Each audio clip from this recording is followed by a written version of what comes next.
बच्चों हम पढ़ रहे हैं कक्षा 8 का विज्ञान विषय का अध्याय 8 कोशिका संरचना एवं प्रकार्य। और बच्चों इस पाठ को पिछले वीडियो में हमने पूरा कर लिया था।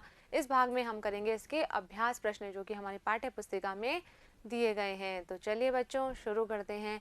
पहला प्रश्न है बच्चों, निम्न कथन सत्य है अथवा असत्य है। यहाँ पर हमें ट्रू और फॉल्स बताने हैं। पहला कथन दिया गया है, एक कोशिकीय जीव में एक ही कोशिका होती है। तो बच्चों हमने पढ़ा था कि जो एक कोशिकीय जीव होते हैं उनका शरीर एक ही कोशिका से मिलकर बना होता है। तो ये कथन कैसा हो जाएगा, सही हो जाएगा।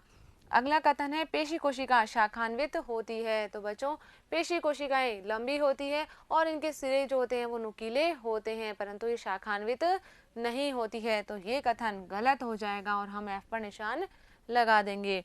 अगला कथन है, किसी जीव की मूल संरचना अंग है। तो बच्चों हमने पढ़ा था कि मूलभूत संरचना क्या है, कोशिका है, अंग नहीं है। तो ये कथन भी कैसा हो जाएगा, गलत हो जाएगा और F पर हम निशान लगा देंगे। अगला कथन है, अमीबा की आकृति अनियमित होती है। तो बच्चों हमने पढ़ा था कि अमीबा निरंतर अपनी आकृति में परिवर्तन करता रहता है। तो ये कथन कैसा हो जाएगा, सही हो जाएगा। अगला प्रश्न लेते हैं, मानव तंत्रिका कोशिका का रेखा चित्र बनाइए। तंत्रिका कोशिकाओं के द्वारा क्या कार्य किया जाता है ये भी हमें बताना है। तो बच्चों हमने यहाँ पर जो है इस तंत्रिका कोशिका का चित्र बनाया है, जिसमें क्या है, मध्य में एक केंद्रक है और बच्चों ये जो हिस्सा है ये क्या है, इसका कोशिका काय है और ये है बच्चों इसमें तंत्रिकाक्ष। बच्चों ये जो तंत्रिका कोशिका होती है लंबी और शाखान्वित होती है और ये संदेशों के स्थानांतरण का कार्य करती है। तो क्या लिखेंगे हम इसके कार्य में कि तंत्रिका कोशिका संदेश प्राप्त कर उनका स्थानांतरण करती है और इसके द्वारा यह शरीर में नियंत्रण और समन्वय का कार्य करती है। चलिए अगला प्रश्न लेते हैं।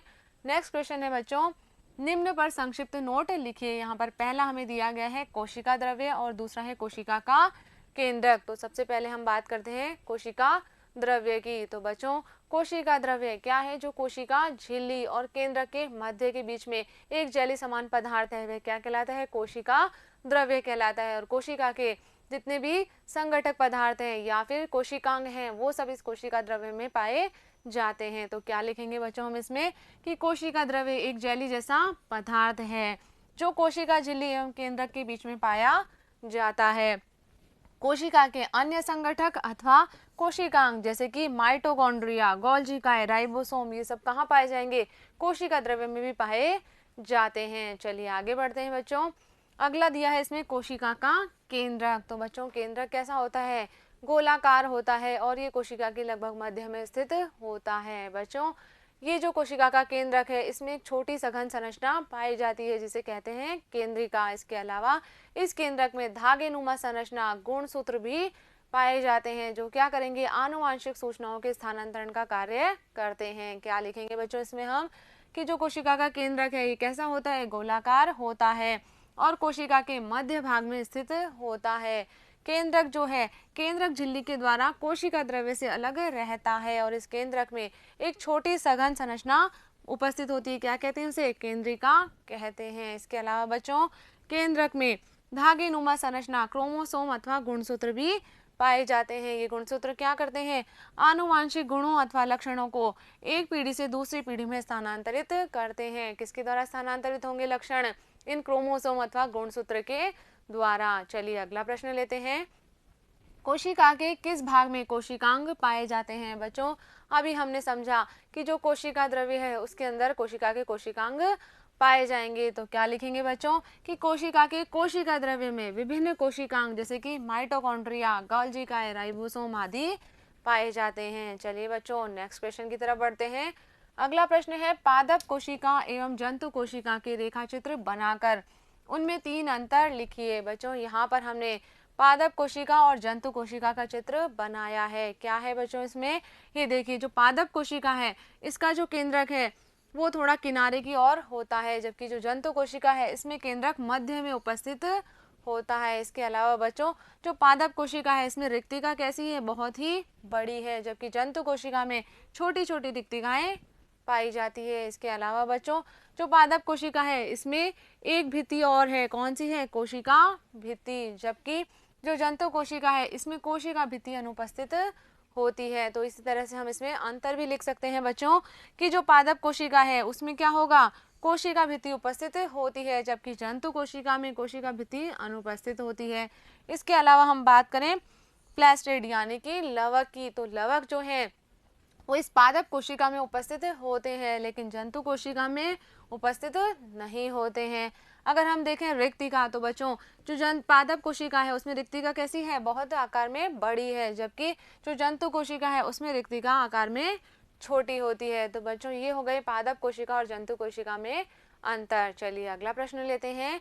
नेक्स्ट क्वेश्चन है यूकेरियोट्स तथा प्रोकैरियोट्स में अंतर लिखिए। तो बच्चों हमने पढ़ा था कि जो यूकेरियोट्स होते हैं उनमें जो केंद्रक है वो एक झिल्ली के द्वारा परिबद्ध रहता है, यानी कि एक सुसंगठित केंद्रक इनमें पाया जाता है, जबकि जो प्रोकैरियोट हैं उनमें सुसंगठित केंद्रक का अभाव होता है और उसमें केंद्रक के चारों ओर कोई भी झिल्ली नहीं पाई जाती है। तो क्या लिखेंगे बच्चों हम यहाँ पर कि ऐसी कोशिकाएं जिनमें झिल्ली युक्त सुसंगठित केंद्रक पाया जाता है क्या कहलाती है, यूकेरियोट कोशिका कहलाती है। और ऐसी कोशिकाओं वाले जीव को हम क्या कहते हैं, यूकेरियोट्स कहते हैं। और बच्चों ये जो यूकेरियोट्स होते हैं इनमें झिल्ली युक्त कोशिकांग भी पाए जाते हैं। उदाहरण हम देखें तो क्या हो जाएंगे इसके, पादप और जंतु कोशिका।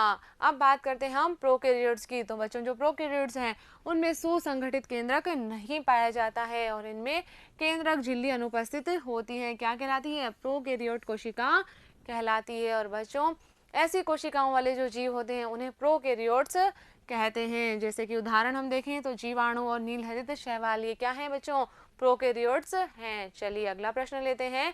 नेक्स्ट क्वेश्चन है बच्चों कोशिका में क्रोमोसोम अथवा गुणसूत्र कहाँ पाए जाते हैं, उनका कार्य बताइए। बच्चों यहाँ क्या करना है, हमें ये बताना है कि क्रोमोसोम जो है वो कोशिका में कहाँ पाए जाएंगे और इनके क्या क्या कार्य हैं। तो बच्चों हमने पढ़ा था कि जो केंद्रक होता है उसके अंदर क्रोमोसोम अथवा गुणसूत्र पाए जाते हैं और ये क्या करते हैं, आनुवांशिक लक्षणों को एक पीढ़ी से दूसरी पीढ़ी में स्थानांतरित करते हैं। तो क्या लिखेंगे यहाँ पर हम कि कोशिका में क्रोमोसोम अथवा गुणसूत्र केंद्रक में पाए जाते हैं। कहाँ मिलेंगे बच्चों, ये केंद्रक में। और ये क्या करते हैं, जीन के धारक होते हैं तथा आनुवांशिक गुणों और लक्षणों को एक जनक से क्या करेंगे, अगली पीढ़ी में पहुंचाते हैं या स्थानांतरित कर देते हैं। चलिए आगे बढ़ते हैं बच्चों।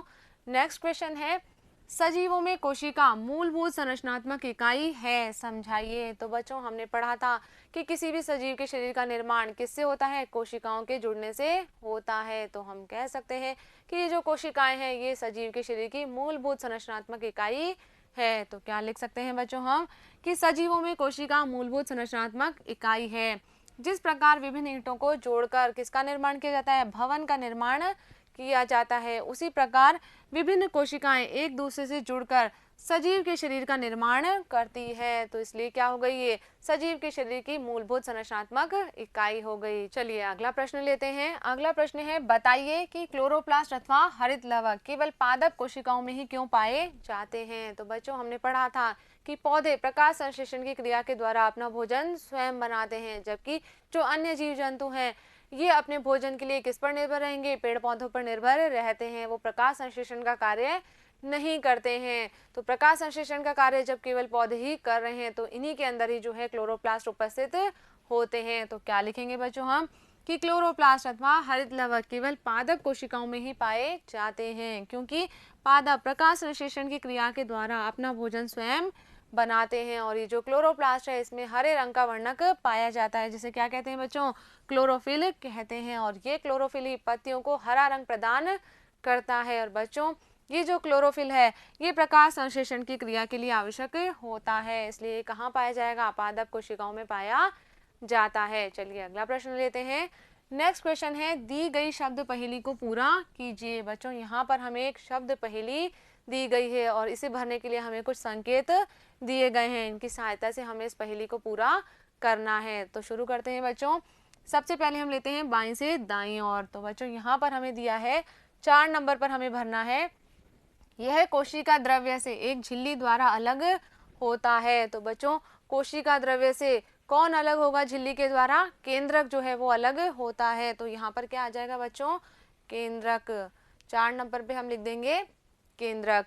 अगला देखते हैं, आगे है कोशिका द्रव्य के बीच रिक्त स्थान, तो बच्चों क्या कहलाता है? कोशिका द्रव्य के बीच रिक्त स्थान कहलाता है रिक्तिका।